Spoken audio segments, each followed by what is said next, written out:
शादी के बाद लड़कियों का मायके वालों की मदद करना ससुराल वालों को पसंद नहीं आता। शादी के बाद लड़की को ससुराल और मायका दोनों परिवारों की जिम्मेदारियों का विचार करना पड़ता है। सोनल का रिश्ता तय हुआ और घर की बड़ी बेटी होने के कारण वह अच्छी पढ़ाई करके नौकरी कर रही थी। घर में वही सबसे बड़ी होने के कारण मायके की जिम्मेदारी भी उसकी थी। भाई था उसका, लेकिन काफ़ी छोटा था अभी। उसके माँ बाप के लिए इतने बच्चों की पढ़ाई और घर चलाना आसान नहीं था। उसके पिताजी प्राइवेट जॉब करते थे और माँ भी घर के काम करके जितना हो सके उतने काम करके अपने घर की मदद करती थी। सोनल की शादी तय करने का वक्त आया। तभी उसके 2 बहनें और भाई पढ़ाई कर रहे थे। उसकी शादी कमल के साथ तय हुई। तभी उसने स्पष्ट बताया था कि शादी होने के बाद भी मुझे मायके की थोड़ी आर्थिक मदद करनी पड़ेगी। छोटे भाइयों की पढ़ाई होनी अभी बाकी है और पिताजी भी बहुत बीमार रहते हैं। उनका भी हॉस्पिटल और दवाइयों का खर्चा करना इतना आसान बात नहीं थी। सोनल थी तब तक माँ पिताजी को टेंशन नहीं था। वह मन से करती थी सब कुछ। उसे पता था हालातों के बारे में।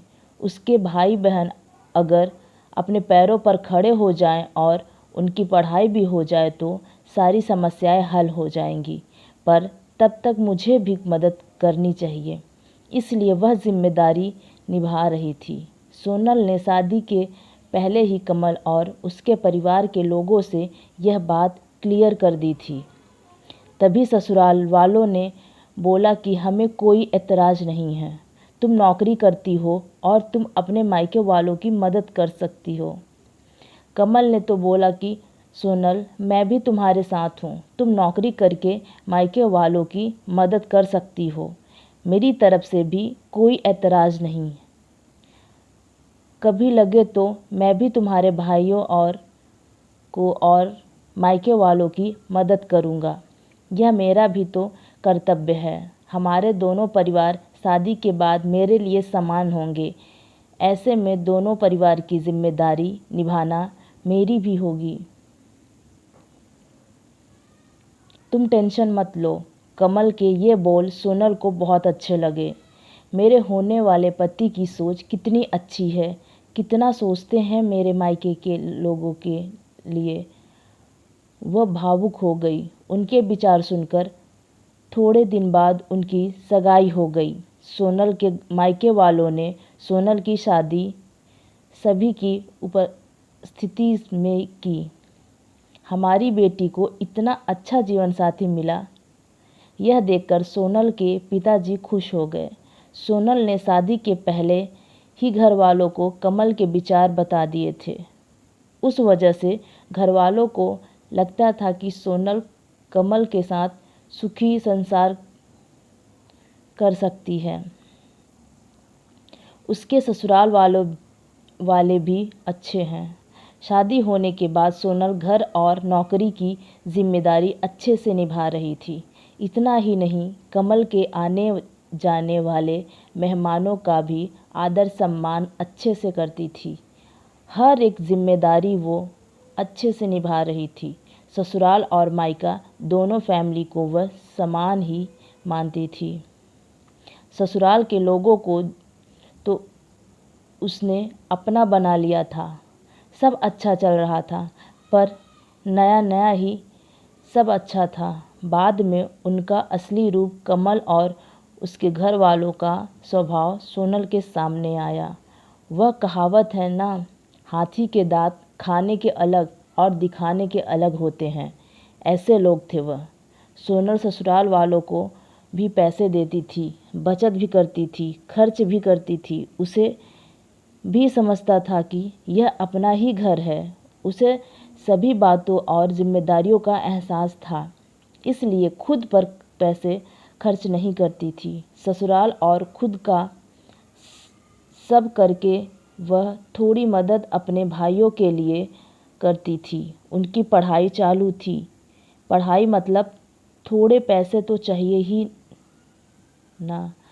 पर यह कमल को भी पसंद नहीं था और उसके मायके वालों को सोनल मदद करती थी।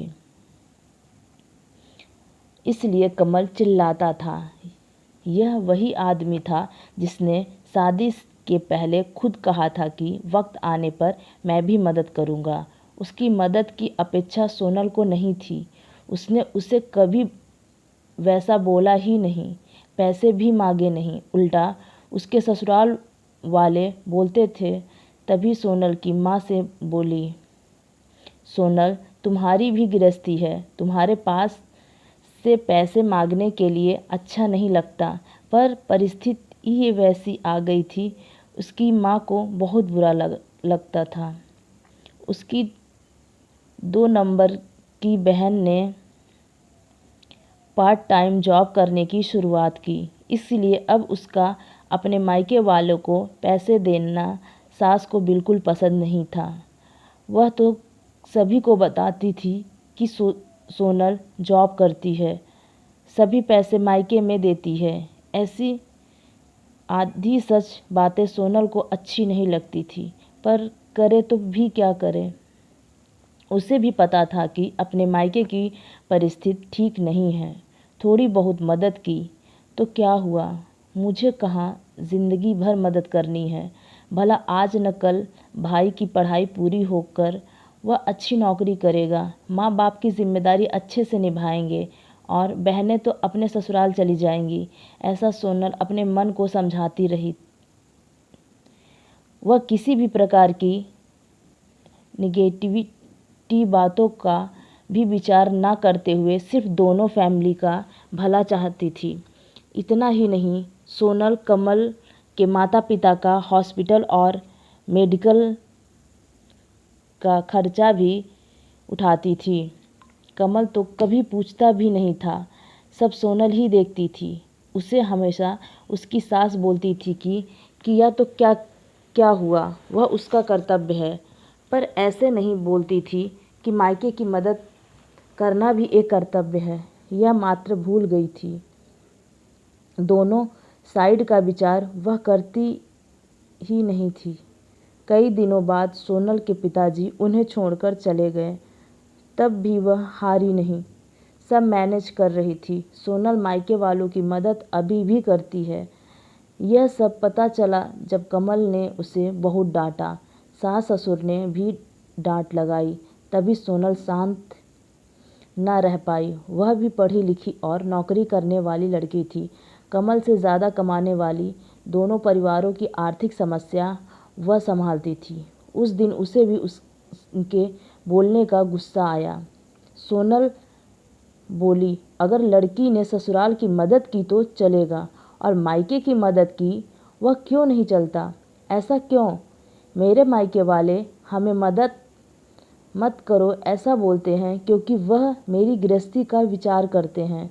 मैं मदद करती हूँ मेरे फैमिली के लिए और मेरे भाइयों के लिए। मेरी जिम्मेदारी है और मैं निभा रही हूँ।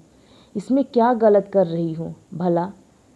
जिस माता पिता ने मुझे इतना कष्ट करके पढ़ाया बड़ा किया, आज मैं उनकी वजह से ही इतनी बड़ी पोस्ट पर हूँ, अच्छा खासा कमा रही हूँ। तो मायके की ज़रूरत होने पर थोड़े दिन मैंने आर्थिक मदद की तो क्या हुआ? और हाँ, मैं आपका भी सब करती हूँ। हमारी गृहस्थी और भविष्य इसका विचार करके बचत भी जमा कर रही हूँ। यह सब बातें सोनल की सुनकर उसके ससुराल वालों उसे कुछ भी नहीं बोल पाए। कुछ दिनों बाद सोनल की सास बहुत बीमार हुई। उनकी बेटी को पैसा चाहिए थे तो खुद ने आधे पैसे भरने के लिए तैयार हुई। तब सोनल बोली, दीदी हम दोनों हैं ना, कमल और मैं देखते हैं पैसों का, आप चिंता मत करो। नहीं भाभी, मेरा भी कर्तव्य है। माँ है और मेरी माँ बाप के लिए लड़का और लड़की दोनों ही समान होते हैं। दोनों को साथ में बड़ा करते हैं। पढ़ाई नौकरी उनकी ही वजह से पूरी होती है। तो ऐसे वक्त में मायके में लड़की ने मदद की तो क्या होगा? मैं भी जॉब करती हूँ, मेरी भी सेविंग है। अर्थात सोनल भी ऐसे ही विचारों की थी। अपनी बहन की बातें सुनकर कमल और उसके माँ बाप का सिर शर्म से झुक गया। वह बोली, शादी होने के बाद भी मायका लड़की के लिए पराया नहीं होता। लड़की ने कभी तो मायके की भी जिम्मेदारी ली या अपने माता पिता के लिए कुछ किया तो कुछ बिगड़ नहीं जाता। यही बात सोनल कितने दिनों से बोल रही थी, तभी उसकी सास को यह बात अच्छी नहीं लगती थी।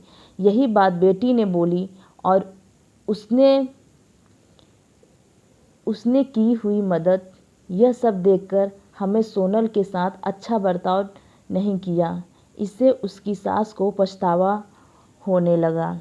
कमल को भी बहुत बुरा लगा। दोनों ने सोनल से माफ़ी मांगी क्योंकि उन्हें भी समझ में आया कि शादी होने के बाद भी लड़की की मायके की जिम्मेदारी कर्तव्य भूला नहीं जाता। वह खुद के पैर पर खड़ी होगी, नौकरी कर रही होगी और मायके की परिस्थिति अच्छी नहीं होगी। मायके में भी कभी भी मदद की ज़रूरत होगी तो मदद करना पड़ सकता है, लेकिन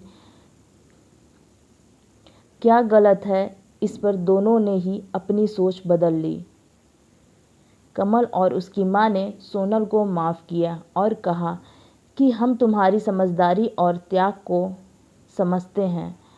अब से हम भी सोचेंगे कि लड़की की जिम्मेदारी सिर्फ ससुराल में नहीं, मायके में भी होता है। दोनों परिवारों ने आपस में समझौता किया और एक दूसरे के साथ अधिक सहयोगी रहने का फैसला किया। सोनल की स्थिति भी थोड़ी बदल गई। उसके ससुराल वाले अब उसकी मदद और सहयोग को समझने लगे। यह भी जानकर कि वह अपनी जिम्मेदारियों को सही तरीके से निभा रही है और मायके के साथ भी अपनी जिम्मेदारी निभा रही है। इस समझ के साथ सोनल ने अपने जीवन को बेहतर तरीके से जीना शुरू किया और दोनों परिवारों के बीच एक बेहतर तालमेल स्थापित हुआ। अब सोनल अपने ससुराल में भी खुश रहती है और मायके की जिम्मेदारियों को भी निभाती है। उसकी सास ने भी उसकी अच्छाई और समझदारी की सराहना की। कमल भी अपनी पत्नी की इन विशेषताओं को मान्यता देने लगा। सोनल की मेहनत और उसके परिवार के साथ उसके अच्छे रिश्तों ने उसकी ज़िंदगी को सुखमयी बना दिया और दोनों परिवारों के बीच प्यार और सहयोग की भावना को मजबूत किया। दोस्तों, कहानी पसंद आई हो तो एक लाइक और अपने दोस्तों से शेयर करना मत भूलना। रोज़ाना ऐसी ही कहानी के लिए चैनल को सब्सक्राइब करें। धन्यवाद।